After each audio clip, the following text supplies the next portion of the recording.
I marvel at IBM's Selectric typewriter. I still recall clearly the day my parents brought one home. I thought at the time, that's a magnificent machine, and you know, I still do. It paved the way for computer printers because the Selectric had an early version of a digital to analog converter. Let me show you. The converter controls this ball. It distinguished the Selectric from all their typewriters. Instead of an individual lever for each letter, they're all gathered on a type element.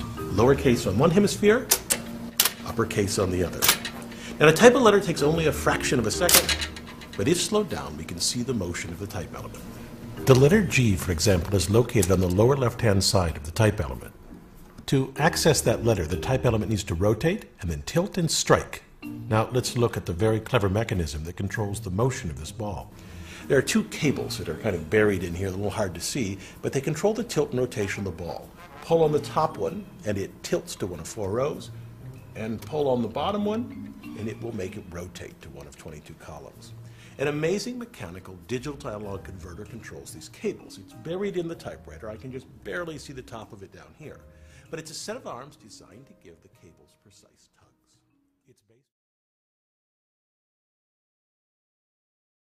It's a contraption that distributes force evenly through a set of rigid linkages. Here, the typewriter keys pull on the colored tabs, which the wiffle tree translates into a precise rotation of these pieces, which in turn tug on the 2 cables I showed earlier. The yellow tabs control the tilt, the blue ones the rotation. Let's look at only the tilt mechanism. It requires 2 bits of information to access the 4 rows on the ball. The home position plus 3 tilt positions. The characters Z, T, half, and J make up the front row on the ball. No rotation is needed, only tilt.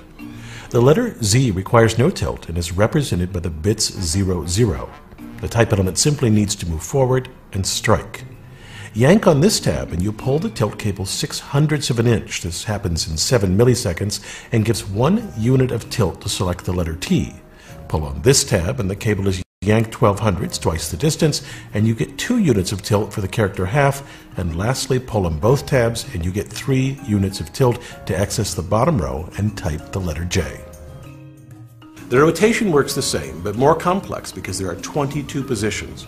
The importance of all this is that the discrete motions of the keys are converted to an analog movement of the ball, which means that it's possible to hook a computer to a Selectric and use it as an output device. It wasn't easy, but it started the word processing revolution. I'm Bill Hammack, the Engineer Guy.